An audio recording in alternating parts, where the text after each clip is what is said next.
میرے بولنے کی جو باری تھی، جو وقت تھا، وہ تو گزر گیا ہے۔ آپ لوگوں نے میری باتیں سننی ہے، مزید سما خراشی مجھے نہیں کرنی چاہیے۔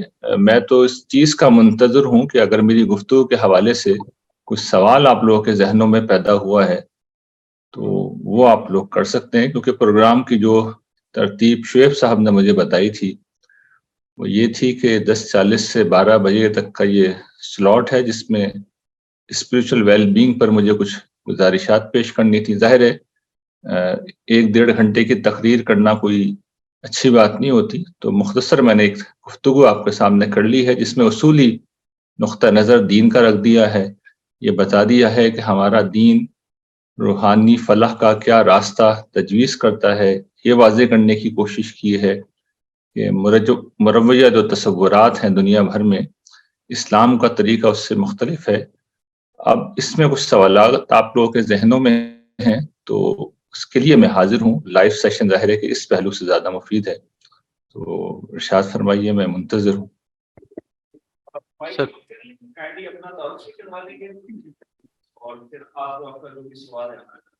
السلام علیکم سر، محمد ہارون، سینئر سول جج کوہاٹ۔ میرا کوشچن سر یہ ہے کہ ابھی آپ نے کہا کہ اللہ تعالیٰ کی عظمت دیکھ کے آپ پہ ہیبت طاری ہو جانی چاہیے، تو جس شخص کی یا اللہ تعالیٰ کی ہیبت جب مجھ پہ طاری ہوگی تو کیا میں اس سے محبت کر سکوں گا؟ اور کیا محبت بیسک انسٹنکٹ ہے یا سیکھی جا سکتی ہے؟ اللہ تعالیٰ کے ساتھ تعلق کی ایک جہت اس کا خوف ہے، لیکن اگر آپ غور کریں تو جو ترتیب میں نے بیان کی ہے اس میں محبت کا ذکر بھی آیا ہے، شکر گزاری کا ذکر بھی آیا ہے، اور اگر آپ مزید غور فرمائیں گے تو آپ کو اندازہ ہوگا کہ ترتیب میں اسے پہلے لایا ہوں، یعنی میں ایمانیات کو لایا ہوں، عبادات کو لایا ہوں، اور پھر میں نے شکر، محبت اور حمیت کو بیان کیا ہے۔ تو اصل میں تو ہم نعمتوں کے ایک سمندر میں زندہ ہیں۔ اگر اس وقت آپ میری بات سن رہے ہیں اور میں بول رہا ہوں اور ہم آپس میں ایک دوسرے کو دیکھ رہے ہیں، ہمارا دل دھڑک رہا ہے، ہماری سانس چل رہی ہے، ہمارے خون کی گردش جاری ہے، ہمارے جسم میں لاکھوں مختلف پروسیسز ہو رہے ہیں، 37 ٹریلین سیلز میرے اور آپ کے جسم میں اس وقت زندہ ہیں، 100 ٹریلین کے قریب فورن جو بیکٹیریاز ہیں وہ ہمیں زندگی فراہم کر رہے ہیں، سورج، ہوا، سمندر، یہ سب ہماری خدمت میں مسخر ہیں۔ تو جو ہستی بغیر کسی معاوضے کے یہ خدمات اور ان جیسی لاتعداد خدمات پیش کر رہی ہے، اس سے اصلاً تو محبت ہونی چاہیے نا، اور محبت ہی غالب ہونی چاہیے۔ لیکن انسان کا مزاج یہ ہے کہ وہ سرکش بھی ہو جاتا ہے، وہ غافل بھی ہو جاتا ہے، اور آپ لوگ تو جس شعبے میں ہیں وہاں تو آپ لوگوں کا دن رات کا مشاہدہ ہے کہ لوگ کیسے کیسے ظلم کرتے ہیں، کیسی کیسی زیادتی کرتے ہیں۔ تو خدا کی نعمتوں کا تو ہم میں سے ہر شخص براہ راست ہر وقت تجربہ کر رہا ہے، خدا کی پکڑ کا اصل میں کسی کو تجربہ نہیں ہوتا۔ تو قرآن اس پہلو سے ذرا توجہ دلاتا ہے کہ اس سے بے خوف ہو کر زندگی مت گزارو، وہ جب پکڑے گا لا يعذب عذابہ وحد ولا یوثق وثاقہ احد، کہ جب وہ پکڑے گا تو پھر اس جیسا کوئی نہیں پکڑتا، اور جب وہ عذاب دے گا تو اس جیسا عذاب کوئی نہیں دے گا۔ تو اس سے بے خوف ہو کے زندگی نہ گزارو۔ یہ سرکشی کو روکنے کا ایک طریقہ ہے، نہ کہ یہ بتانا کہ اللہ تعالیٰ کوئی ڈرنے کی چیز ہے۔ ان سے تو اصل میں محبت ہی ہونا چاہیے، لیکن سرکش لوگوں کو جب آپ داستان محبت زیادہ سناتے ہیں تو ان کی سرکشی بڑھتی ہے۔ آپ نے اپنے کبھی کسی مجرم کے ساتھ یہ کیا ہے کہ یہ بتایا ہو کہ بھئی ریاست جو ہے اس نے آپ کو فلاں فلاں سہولت دیتی ہے؟ نہیں، ریاست تو اس وقت اپنا ایک دوسرا چہرہ دکھاتی ہے جو گرفت کا چہرہ ہوتا ہے۔ تو اللہ تعالیٰ کی محبت ہی غالب ہے۔ اس کا ابتدائی تعارف جو قرآن میں بیان ہوا ہے، جہاں سے سورہ فاتحہ شروع ہوتی ہے، الرحمن الرحیم ہے، یہی قرآن مجید کی ہر سورت کے اوپر اللہ کا تعارف لکھا ہوا ہے، بسم اللہ الرحمن الرحیم۔ لیکن انسان چونکہ سرکش ہے تو اللہ تعالیٰ نے یہ بتایا ہے کہ میں بہرحال پکڑتا بھی ہوں اور سزا بھی دیتا ہوں، ان اخذہ علیم شدید، اس کی پکڑ بہت شدید ہے اور بہت دردناک ہے، اس سے بے خوف نہ ہو۔ تو بے خوف نہیں ہونا چاہیے، صحیح تعبیر یہ ہے۔ اس کو ذہن میں ملحوظ رکھنا چاہیے. توازن کے ساتھ چیزیں قرآن مجید میں بیان ہوتی ہیں. سر اجاز مسعود میرا نام ہے، 2016 بیچ ججز میں سے سول جج ہوں. سر میرا پہلا سوال یہ ہے کہ آج کل کے نوجوانوں کو انفارمیشن ٹیکنالوجی کے اس دور میں ریشنلزم اور ریشنلٹی اور ماڈرن کنسیپٹ آف ریزن کی وجہ سے ایتھیزم کی طرف ایک بہت اسٹرانگ پش مل رہا ہے، جس کی وجہ سے وحی کا اثر اور وحی کی اہمیت ان کی زندگی میں کم ہوتی جا رہی ہے. تو میرا پہلا سوال اسپیسیفکلی یہ ہے کہ عقل اور وحی کے باہمی تعلق پر اگر آپ تبصرہ کر دیں، اہمیت کے لحاظ سے اور میوچول انٹر کنیکشن کے لحاظ سے، عقل اور وحی کا باہمی تعلق کیا ہے؟ Question number 1. میرے خیال میں ایک ایک کر کے سوالات لے لیتے ہیں. بہتر ہے سر، بہتر ہے. میں سوال کا جواب عرض کر دیتا ہوں. دیکھیے قرآن مجید کا تو سارا مقدمہ ہی عقلی ہے. یعنی قرآن مجید جن لوگوں میں نازل ہوا تھا وہ ماننے والے نہیں تھے، وہ مسلمان نہیں تھے، وہ تو مشرک تھے، وہ تو قرآن کی بنیادی تعلیم توحید سے منکر تھے، اس سے منحرف لوگ تھے. ایسے لوگوں کے سامنے آپ جذباتی اپیل کر ہی نہیں سکتے، اس لیے کہ قرآن تو ان کے جذبات کے خلاف آیا نا. تو قرآن کی تو ساری اپیل ہی عقلی تھی. یہ تو ہم ہیں جن کا قرآن مجید سے کوئی جذباتی تعلق ہے، ہم قرآن مجید کو اٹھا کے جھومتے ہیں، سینے سے لگاتے ہیں، سر پہ رکھتے ہیں. ان کا تو کوئی ایسا تعلق نہیں تھا. وہاں تو سرتاسر عقلی مقدمہ تھا، عقلی دلائل تھے. اور اس پہ تو اب طالب علم نے تو بہت تفصیل سے کام کیا، بلکہ جس وجہ سے یہ مجھے ویڈیو بھیجنی پڑی، میری شوٹ شیڈیول تھی اس وقت، جو اب آگے میں نے پھر مؤخر کرائی ہے پیر کو. میں پوری ڈاکومنٹری بنا رہا ہوں جس میں قرآن مجید کا عقلی مقدمہ ہی رکھ رہا ہوں ایتھیزم کے خلاف. تو قرآن مجید کی تو سر تسر دعوت ہی عقلی ہے، اس کا ہر مقدمہ عقلی ہے، وہ عقلی انداز میں اپنی بات کہتا ہے. یہ دوسرے لوگ تھے جن کی اپیل جذباتی تھی، وہ یہ کہتے کہ نحن وجدنا علیہ آبانا، یہ جو بتوں کی روایت ہے اس پہ تو ہم نے اپنے باپ دادوں کو پایا ہے. تو قرآن مجید تو بالکل عقلی بات کرتا ہے. باقی رہا ایتھیزم کا سوال، تو میں تو بہت ادب کے ساتھ یہ عرض کروں گا کہ ایتھیزم کا مقدمہ کوئی عقلی مقدمہ ہے ہی نہیں. یعنی ایتھیزم کا مقدمہ عقلی مقدمہ اس وقت بنے گا جب سائنسدان یہ ثابت کر دیں کہ خدا نہیں ہے. یہ تو آج تک کوئی سائنسدان ثابت ہی نہیں کر سکا.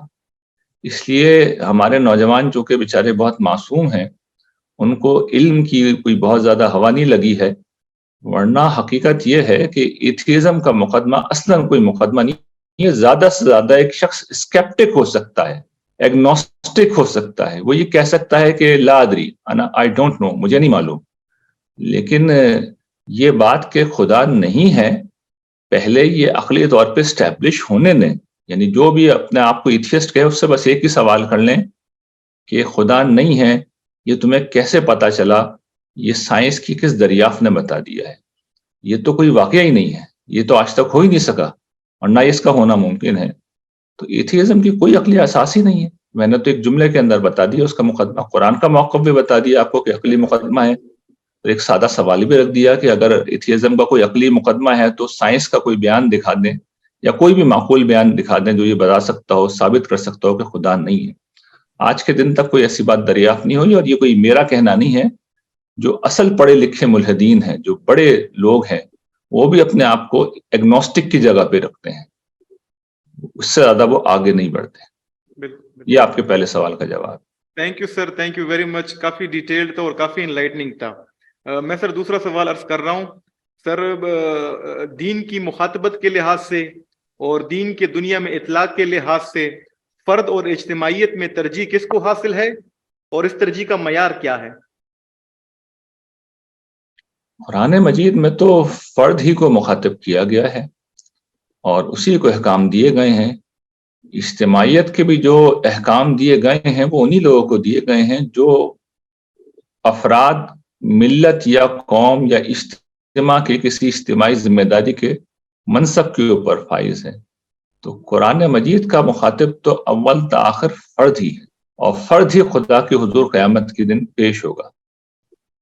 تو یہ قرآن مجید کا بالکل سادہ سا مقدمہ ہے، اس میں کوئی الجھن نہیں ہے. کم سے کم قرآن مجید میں تو کوئی الجھن نہیں پائی جاتی. جو جتنی الجھنیں پائی جاتی ہیں باہر پائی جاتی ہیں. فرد ہے جو اصلاً مخاطب. اس کا مطلب یہ نہیں ہے کہ اجتماعیت کے حوالے سے کوئی حکم نہیں ہے، احکام ہیں، لیکن وہ بھی ان افراد کو دیے گئے ہیں جو اجتماعیت میں ذمہ داری کے منصب کے اوپر آ جاتے ہیں.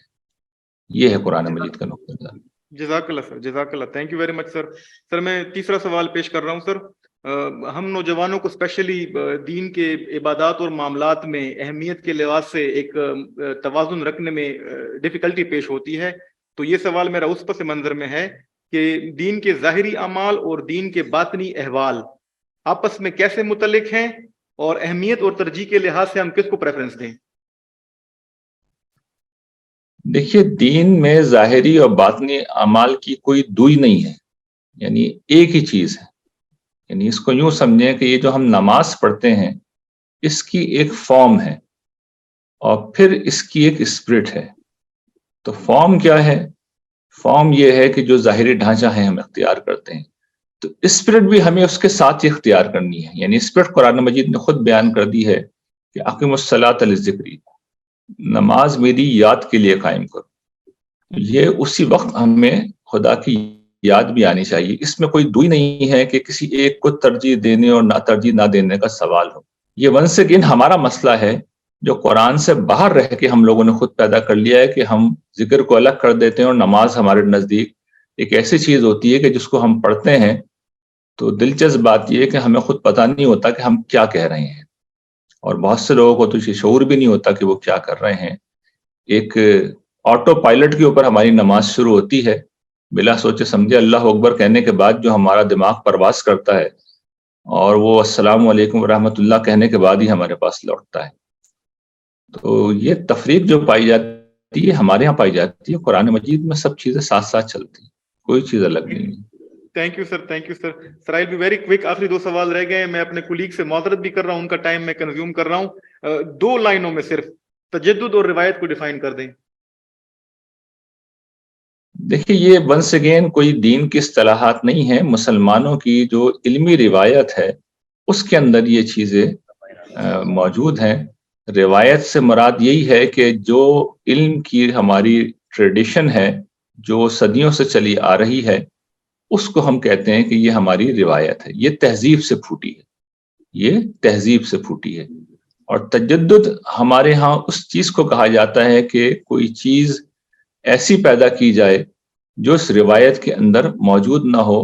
روایت ہماری یہاں مثبت مفہوم میں لی جاتی ہے اور تجدد پسندی ہماری یہاں منفی مفہوم میں لی جاتی ہے. لیکن بڑی دلچسپ بات یہ ہے کہ بیشتر متجددین جو ہوتے ہیں وہ تھوڑے عرصے بعد ہی، یعنی 1 صدی 2 صدی بعد وہ خود بھی روایت کا حصہ بن جاتے ہیں. تو اس کے بعد سلسلہ وہی ہو جاتا ہے. اگر وقت ہوتا تو میں موجودہ تاریخ سے آپ کو بتا دیتا کہ جو پچھلی صدی تک متجددین تھے وہ اب سب روایت کا حصہ بن گئے. Thank you sir, thank you سر. یہ فائنل کمنٹ سر کافی پنجنٹ تھا سر. سر آخری سوال ہے سر، یہ تیزم اور ڈائزم کی میوچل کانفلکٹ سے یہ سوال سپرنگ کر رہا ہے. خداوند تعالیٰ کا کائنات سے تعلق تخلیق کر کے قوانین کے حوالے کر دیا، یا آج بھی ڈائریکٹ نظام اپنے ہاتھ میں کنٹرول کر رہے ہیں؟ قرآن کریم 2 ٹوک جواب دیتا ہے اس کا. الا لہ الخلق والامر، پیدا بھی اسی نے کیا ہے اور معاملات بھی وہی چلا رہا ہے. اور ایک سمجھیے کہ ذرے کے برابر بھی کنٹرول کسی کے ہاتھ میں نہیں ہے. یکتا تنہا خدائے واحد ہے جو سب کچھ چلا رہا ہے. اسی کے علم، اسی کے قدرت کا ظہور ہو رہا ہے. یہیں سے تو توحید کی بنیاد ہے. اگر یہ ایک لمحے کے لیے بھی مان لیا جائے کہ خدا غیر متعلق ہو چکا ہے، یہ جو فلسفہ میں مبدع اول ہے اس کو وہ حیثیت حاصل ہے، تو پھر یہ اب قرآن مجید نہیں رہے گا، یہ کچھ اور بن جائے گا. میں شکریہ ادا.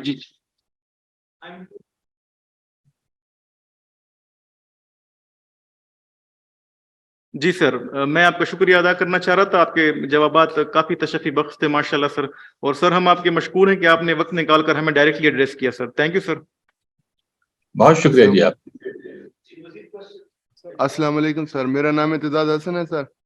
آپ نے ابھی فرمایا ہے کہ سب کچھ اللہ کے کنٹرول میں، ایک ذرے کے برابر بھی کسی کے پاس اختیار اور نہیں ہے. تو جب سب کچھ اللہ پاک کنٹرول کرتے ہیں تو ہم سے حساب کس چیز کا لیا جائے گا سر؟ پھر تو ہمیں بھی اللہ کنٹرول کر رہے ہیں نا، ہمارے ایکشنز کو بھی اللہ کنٹرول کر رہے ہیں. پھر ہم سے کس چیز کا حساب ہوگا؟ جی، انسانوں کو اللہ تعالیٰ نے اپنے اختیار کا ایک حصہ دیا ہے، اور اسی لیے انسان ایک غیر معمولی مخلوق ہے. یعنی انسانوں کی ساری سگنیفیکنس یہی ہے کہ وہ اختیار، وہ اقتدار جو اس کائنات میں تنہا خدا کے پاس ہے، اس نے امانتاً انسانوں کو دیا ہے. یہی انسانوں کی ایک خصوصیت ہے اور یہی انسانوں کو مسئول بناتی ہے. تو جب میں نے پچھلا جملہ عرض کیا تھا تو وہاں میری مراد یہ تھی کہ تکوینی طور پر کائنات کا جو نظام چل رہا ہے، وہاں پر خدا کے سوا کوئی معبود نہیں ہے، نہ کوئی شریک ہے، اسی کا حکم ہے، اسی کی قدرت ہے. لیکن اگر آپ اور میں دونوں چاہیں تو اپنے دائرہ اختیار میں بہت کچھ کر سکتے ہیں. یہ ایک استثنائی صورتحال ہے اور اسی وجہ سے ہم خدا کی بارگاہ میں مسئول ہیں. ایکسکیوز می سر، السلام علیکم. سلیمان خان محمد میرا نام ہے. سوری سر، ہمیں بچپن سے ہی یہی ایک بات سکھائی بھی جاتی ہے کہ، اور یہ ہمارے اسلام کا فلسفہ بھی ہے کہ خیر اور شر صرف اور صرف اللہ کی ذات کی طرف سے. اگر انسان کو کوئی خیر پہنچتا ہے تو وہ بھی اس کی ذات کی طرف سے، اور اگر اس کے ساتھ کوئی برائی بھی ہوتی ہے تو اس کے تقدیر میں لکھی ہوتی ہے. والقدر خیرہ من اللہ تعالی. تو سر دوسری طرف جب ہم دیکھتے ہیں، جب تقدیر میں ایک چیز ہماری لکھی ہوئی ہے تو پھر قرآن پاک میں اللہ پاک یہ بھی فرماتا ہے کہ وَامْتَازُوا الْيَوْمَ أَيُّهَا الْمُجْرِمُونَ. میں اس دن مجرموں کو کہوں گا کہ وہ الگ ہو جائیں. اس کے علاوہ سر سزا اور جزا کا ایک عمل بھی ہے، کیونکہ ہماری سزا اور جزا کا عمل قبر میں جانے سے شروع ہو جاتا ہے. قیامت کب برپا ہوگی اس کا کسی کو بھی علم نہیں ہے. لیکن جیسے ہی ہمارے اس بات کے اوپر ایمان ہے کہ ہم قبروں میں رکھے جاتے ہیں تو ہمارا سزا اور جزا کا عمل وہاں سے شروع ہو جاتا ہے. سر جب ساری چیزیں تقدیر کے اندر ہی ہیں اور سب کچھ لکھا ہوا ہے تو پھر اس کے اوپر انسان کی پکڑ اور بحیثیت مسلمان وہاں پہ ہم کس طرح پھر بچ سکتے ہیں؟ ہمیں اچھے اور برے کی تمیز تو ہے، لیکن ہم اس نیرو لائن کو کبھی کبھی کراس کر جاتے ہیں اپنی ناسمجھی کی وجہ سے، یا شیطان کے غالب ہونے کی وجہ سے، یا ہماری کوئی انسانی لغزش اور کمزوری ہوتی ہے، ہم اس کو کراس کر جاتے ہیں. تو کائنڈلی سر ذرا اگر اس کے اوپر آپ ایڈریس کر دیں کہ ساری چیزیں اگر تقدیر میں لکھی ہوئی ہیں تو پھر اتنا سزا اور جزا کا وہ عمل کیوں؟ کیونکہ اللہ کی ذات تو رحمان اور رحیم ہے، صرف قہار اور جبار نہیں ہے اس کی ذات. اور یہ بھی ہمارا عقیدہ ہے کہ وہ اللہ پاک کی ذات انسان سے 70 ماؤں سے زیادہ محبت کرتی ہے اپنے ایک بندے سے. تو کائنڈلی سر اگر اس کے اوپر تھوڑی سی روشنی آپ ڈالیں. دیکھیے، یہ بات سمجھ لیجئے کہ یہ جو تقدیر ہے اس کے معاملات تھوڑے سے پیچیدہ ہوتے ہیں. میں نے کوشش کی ہے کہ اس کو اپنی جو آخری میری ایک ناول آیا ہے ادھوری کہانی، اس کا موضوع بنا کے اسے آسان الفاظ میں پریکٹیکل ایگزامپل سے سمجھا دوں. تو اگر آپ ممکن ہو سکے تو اس کو پڑھ لیجئے گا. وہ PDF کی شکل میں بھی دستیاب ہے، وہ آڈیو کی شکل میں بھی موجود ہے یوٹیوب پہ. تو بہت اطمینان سے آپ اس کو سن سکتے ہیں، پڑھ سکتے ہیں، آپ کی تشفی ہو جائے گی. لیکن مختصراً میں عرض کر دیتا ہوں کہ دو چیزوں کو الگ الگ رکھنا چاہیے.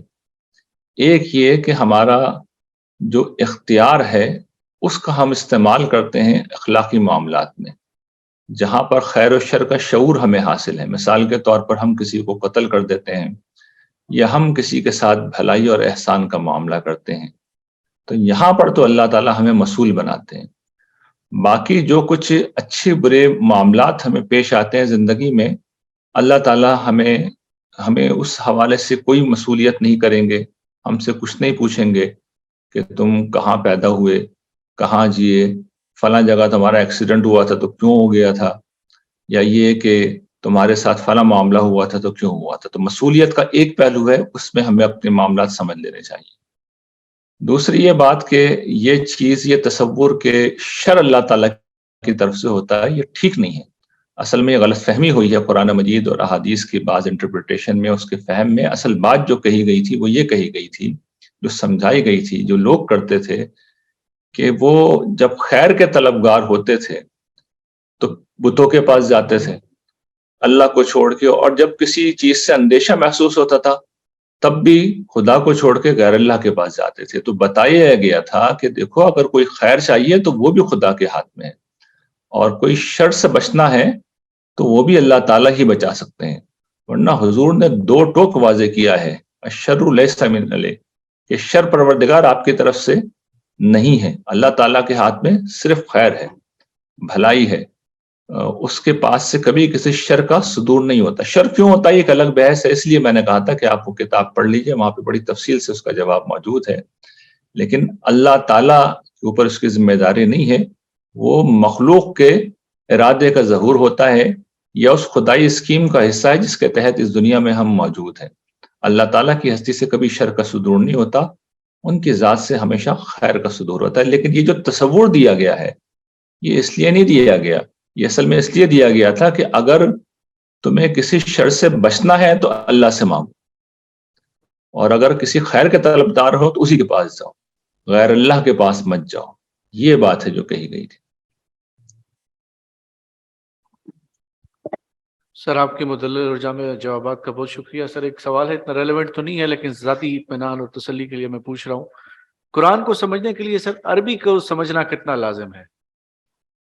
دیکھیے, ایک سطح تو وہ ہوتی ہے جس میں کوئی شخص عالم بننا چاہ رہا ہے, محقق بننا چاہ رہا ہے, اس میں تو یہ لازمی ہے, ضروری ہے, اور ایک خاص سطح کی زبان ہی آنی چاہیے.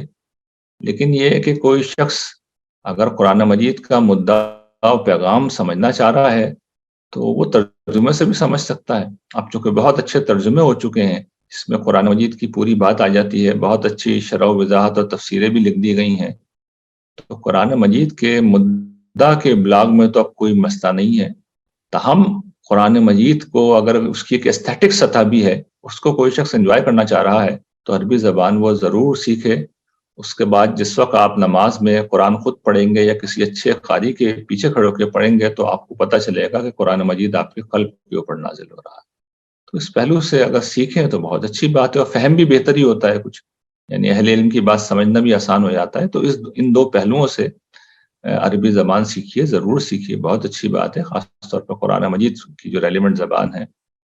لیکن یہ ہے کہ اب چونکہ ترجمے بہت اچھے ہو گئے ہیں تو کوئی لازمی نہیں رہا ہے کہ آپ عربی زبان سیکھ کے خود ہی ساری چیزیں کریں. ہاں, اگر عالم یا محقق بننا چاہتے ہیں پھر ضرور اس زبان پر عبور حاصل ہونا چاہیے. تھینک یو سر.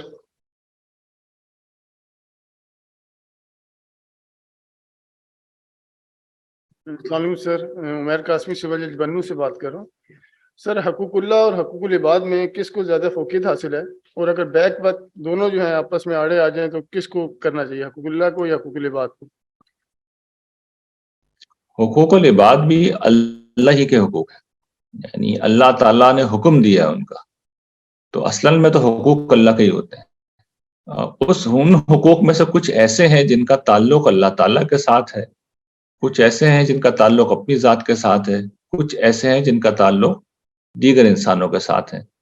میری جو گفتگو آپ نے سماعت فرمائی ہے اس کے آخر میں نے یہی ایکسپلین کیا ہے کہ اصل میں سورس ایک ہی ہے, خدا کا اپنا حکم سورس ہے, پاکیزگی مطلوب ہے نا, تو سب کو پورا کرنا ہوگا. یہ نہیں ہو سکتا, یعنی آپ یہ تو نہیں کر سکتے کہ اپنی ویسٹ کوٹ کو تو اچھی طرح دھو لیں, شرٹ کو آپ نجاست میں لگو کے گھر سے باہر آ جائیں یا گھر کے اندر رہیں. صفائی یا پاکی کا مطلب ہم میں سے ہر شخص کے نزدیک یہی ہوتا ہے کہ بھئی میں نے اگر جہاں جہاں غلاظت لگی ہوئی ہے اسے صاف کرنا ہے. اگر کوئی پرندہ اوپر سے اپنا کام کر کے گزر جائے, کچھ قمیص پہ گرے اور کچھ آپ کے کوٹ پہ گرے, تو یہ تو نہیں ہو سکتا نا کہ کوٹ والا حصہ صاف کریں, آپ سب صاف کریں گے. تو ہر جگہ سے ہمیں اپنے معاملات ٹھیک رکھنے ہیں, اور اگر کوئی ایسی صورتحال پیش آ جاتی ہے جہاں پر ایک طرف خدا کے حقوق ہیں, دوسری طرف بندوں کے حقوق ہیں. اس کی مثال کے طور پہ بات یہ ہے, ایگزامپل یہ ہے کہ والدہ کسی موقع پہ کہہ رہی ہیں کہ بیٹا آؤ اور میری ٹانگیں دباؤ, اور اس وقت نماز کا وقت بھی ہو رہا ہے, تو آپ دیکھ لیں والدہ اگر اسے مؤخر کر سکتی ہیں تو والدہ کو بتا دیں, ورنہ اگر وہ کہتی ہیں کہ نہیں میرے تو بہت درد ہو رہا ہے تو چھوڑ دیں نماز, بیٹھ جائیں والدہ کے پاس اور ان کی ٹانگیں دبائیں. سر میرا ایک سوال ہے, قرآن پاک تو سر ہمارا اس کے اوپر عقیدہ اور ایمان ہے کہ اللہ پاک نے فرما دیا کہ میں نے اس کو نازل کیا اور میں ہی اس کا حافظ ہوں. سر حدیث مبارکہ کی طرف آتے ہیں تو 1450 سال تقریباً ہونے کو ہے. حضور علیہ الصلوۃ والسلام کے جو اعمال اور ان کے جو اقوال تھے وہ صحابہ کرام کے ان کے وہ شاہدین ہیں, ان کے سامنے سے گزرے. پھر تابعین تک بات آ گئی کیونکہ انہوں نے صحابہ کرام کو دیکھا. اس کے بعد تبع تابعین تک بات آ گئی کہ انہوں نے تابعین کو دیکھا. سر آج کل جس فارم میں احادیث مبارکہ کی کتابیں ہمارے پاس موجود ہیں وہ سب پرنٹڈ فارم میں ہیں. پہلے لکھی جاتی تھی، اب پرنٹڈ فارم میں. موجودہ دور کے تناظر میں آپ دیکھیں تو اتنے اسکالرز پیدا ہو گئے ہیں کہ وہ خود سے کہتے ہیں کہ یہ حدیث ضعیف اور یہ صحیح اور یہ حسن اور یہ غریب ہے. حدیث کو وہ کیٹاگرائز کرتے ہیں. لیکن سر ایک عام آدمی، میری طرح ایک بندہ جو کہ اسلامی علم سے ناواقف ہو، تو میرے لیے وہ اسلام پرکھنے اور اس کی جو کسوٹی ہے، میں اس بندے کو دیکھتا ہوں کہ جی سامنے میرا بندہ کیا بات کر رہا ہے. تو ہم وہ عالمگیریت سے نکل کے ہم ذاتیات اور شخصی پہلو پہ چلے گئے کہ جی فلانے علاقے کا مولوی ہے، اس کا عمل ٹھیک ہے تو اس نے جو حدیث کوٹ کی ہے وہ بھی صحیح ہوگی. یا فلانے مولوی نے کہہ دیا کہ جی یہ حدیث ضعیف ہے تو وہ حدیث ضعیف ہوگی. سر تو کائنڈلی اگر اس کے اوپر تھوڑی سی روشنی ڈالیں کہ ہم اس چیز کو کس طرح ایڈریس کریں. ایک عام آدمی، ہمیں تو لوگ کوٹ کر دیتے ہیں کہ جی فلانے حدیث کے نیچے یہ بات اس طرح ہے، لیکن پھر وہی اس بات کو دوسرا بندہ نگیٹ کر دیتے کہ نہیں جی اس کا تو اخراج ہوا ہے، فلانا جو ہے محقق جو ہے اس نے حدیث کے اوپر کتاب لکھی ہے، اس نے اس کو اخراج کیا کہ جی یہ تو غریب کی کیٹیگری میں آتا ہے، یہ حدیث حسن نہیں ہے، یہ ضعیف ہے، تو یہ غیر معقول ہے. تو کائنڈلی سر اگر اس کے حوالے سے آپ تھوڑی سی روشنی ڈالیں اس بات کے اوپر. دو چیزوں کو الگ الگ سمجھ لیجیے. ایک یہ کہ حدیث پہ اگر تحقیق کرنی ہے، کسی نے کوئی حدیث کوٹ کی ہے تو بہت اہل علم ہے، آپ کسی سے بھی پوچھ سکتے ہیں کہ کون سی حدیث اوتھینٹک ہے اور کون سی نہیں ہے. آپ کو تھوڑی سی تحقیق کے بعد یہ بات پتہ چل جائے گی. اس لیے یہ کوئی ایسی کنفیوژن نہیں ہے، یعنی کچھ تحقیق کے بعد آپ کو پتہ چل جائے گی. باقی جہاں تک اصل دین کا سوال ہے، میں اپنی گفتگو میں یہ واضح کر چکا ہوں کہ اس کو محفوظ بنایا گیا ہے. حضور کے اوپر نبوت ختم کی گئی ہے تو یہ انسانی تاریخ کا سب سے بڑا واقعہ ہوا ہے، اور اس کے ساتھ ایک عظیم میریکل بھی ہوا تھا، اور وہ یہ کہ حضور اپنے پیچھے کم سے کم 10 لاکھ ٹرینڈ لوگوں کو چھوڑ کے گئے تھے. 10 لاکھ لوگ، عرب کی آبادی تھی، اور سب کے سب ایمان لے آئے تھے. ان کو حضور نے پورا دین سکھایا تھا، قرآن مجید انہیں منتقل کیا تھا، اور دین کا پورا عملی ڈھانچہ وہ بھی ان کو سکھایا تھا. حتیٰ کہ اس میں کوئی کسر رہ گئی تھی تو آخری سال حجۃ الوداع کے موقع پہ ہر جگہ سے لوگوں کو خاص طور پر پیغام بھیج کے بلایا گیا تھا. یعنی 9 ہجری میں تو سارے عرب سے وفود آ کے اسلام قبول کر کے گئے تھے، اور آخری سال میں حضور نے سب کو بلایا تھا اور بار بار کہا تھا اپنا دین مجھ سے سیکھ لو. تو ہائیلی ٹرینڈ لوگ صحابہ کرام تھے جو 20-25 سال حضور کے ساتھ رہے، اور آخری وقت میں سارا عرب ایمان لے آیا. تو دین کی پوری ٹریڈیشن کو حضور محفوظ کر کے گئے ہیں. اللہ تعالیٰ کے خود یہ زیر نگرانی پورا معاملہ ہوا ہے. اس کی پہلی شکل قرآن مجید تھی جس کو الحم سے والناس تک محفوظ کیا گیا، اور آخری دفعہ حضرت جبرائیل جب آئے ہیں، ویسے تو ہر رمضان میں آتے تھے، آخری دفعہ 2 دفعہ ریپیٹیشن ہوئی ہے قرآن مجید کی. ایک دفعہ حضور نے پڑھا، انہوں نے سنا، اور دوسری دفعہ انہوں نے پڑھا اور حضور نے سنا، اور اس کے بعد یہ بین ہی منتقل کیا گیا، کنفرم کیا گیا کہ یہی فائنل ورژن ہے. اور اسی طریقے سے پوری سنت جو ہے، یعنی دین کا پورا عملی ڈھانچہ، تھیوری قرآن میں ہے اور عملی ڈھانچہ سنت میں ہے، وہ سنت سب لوگوں کو سکھائی گئی ہے. اس کے بعد دین محفوظ ہو گیا. اصل دین انہی 2 چیزوں کے اندر محفوظ ہے. احادیث کیا ہے؟ اب اس کو سمجھ لیجیے. احادیث حضور کے علم و عمل کا ریکارڈ ہے، یعنی حضور نے زندگی میں اس دین کو پھیلایا، اس پہ عمل بھی تو کیا تھا نا، اس کی کوئی شرح و وضاحت بھی کی تھی. تو شرح و وضاحت اور اسوہ حسنہ ہے جس کے بارے میں لوگوں نے بتانا شروع کیا ایک دوسرے کو، اور آہستہ آہستہ حدیث کا ایک مجموعہ مرتب ہونا شروع ہوئے. اور یہ اپنی جگہ بڑا قیمتی ذخیرہ ہے، لیکن اصل دین قرآن و سنت میں محفوظ ہے. اس کو میں ایک سادہ مثال سے سمجھاتا ہوں کہ یہ جو نماز مسلمان پڑھتے ہیں تو نہ یہ قرآن میں بیان ہوئی ہے، اور نہ ایسا ہوا تھا کہ حدیثیں جب مرتب ہوئی ہیں اس کے بعد لوگوں نے نماز پڑھنی شروع کی ہے. نماز پہلے دن سے پڑھ رہے تھے، روزہ پہلے دن سے رکھ رہے تھے، حج بھی کر رہے تھے، اسی طریقے سے زکوٰۃ بھی دے رہے تھے، عمرہ بھی کر رہے تھے لوگ، اعتکاف بھی کر رہے تھے لوگ، قربانی بھی کر رہے تھے لوگ، شادی بھی کر رہے تھے. یہ سارے معاملات ہو رہے تھے. غسل کے احکام ہیں، طہارت کے احکام ہیں، تجہیز ہے، تکفین ہے، دین کا جو عملی ڈھانچہ جس میں نے آپ اس لیکچر میں ذکر بھی کیا تھا کہ جو ذاتی طہارت کے جتنے احکام ہیں، اس طرح کی ہر چیز سنت سے منتقل ہوئی، حضور سکھا کے گئے ہیں. تو یہ سنت ہے، یہ حدیث سے جدا ہے، یہ قرآن سے بھی جدا ہے. اصل دین یہاں موجود ہے، یا تو قرآن میں ہوتا ہے یا سنت میں ہوتا ہے. حدیث میں شرح و وضاحت ہے. اب شرح و وضاحت ہے، اس نوع حسنہ ہے. اگر اس میں کوئی چیز سمجھ میں نہیں آ رہی، کوئی مسئلہ ہے، تو آپ کی آخرت پہ کوئی فرق نہیں پڑے گا. یعنی حضور کے پیش نظر اس کا ابلاغ نہیں تھا. سمجھ میں آ گئی تو بہت اچھی بات ہے، سر آنکھوں پہ، بڑی قیمتی چیز ہے. نہیں سمجھ میں آئی تو اصل دین کہیں ضائع نہیں ہو رہا. یہ چیز اگر واضح رہے تو پھر کوئی کنفیوژن نہیں رہے گا. یعنی اصل دین آپ کا پورا محفوظ ہے. وہ جو میں نے ابھی تقریر میں دین گنوایا ہے نا، وہ سب قرآن و سنت میں محفوظ ہے، وہیں پہ پایا جاتا ہے. اور آپ بولیں گے یہ خود کہاں پہ ہے؟ یہ مسلمانوں کی اجتماعی روایت کے اندر موجود ہے.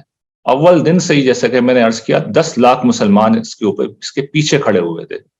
وہ 10 لاکھ اگلی نسل میں 10 کروڑ بن گئے، اور آج جو ہے وہ اربوں کے اندر پہنچ چکے ہیں. تو امت ہے، امت کا تواتر ہے، امت کا اجماع ہے، جہاں پر یہ سب کچھ پایا جاتا ہے. اور یہ وہ چیز ہے جو کبھی غلط نہیں ہو سکتی. یہی وہ چیز ہے جس کی بنیاد پہ نبوت ختم کی گئی. تو یہ بات اگر واضح ہے تو آپ کے ذہن میں اپنے دین کے متعلق کبھی کوئی شک نہیں پیدا ہو سکتا.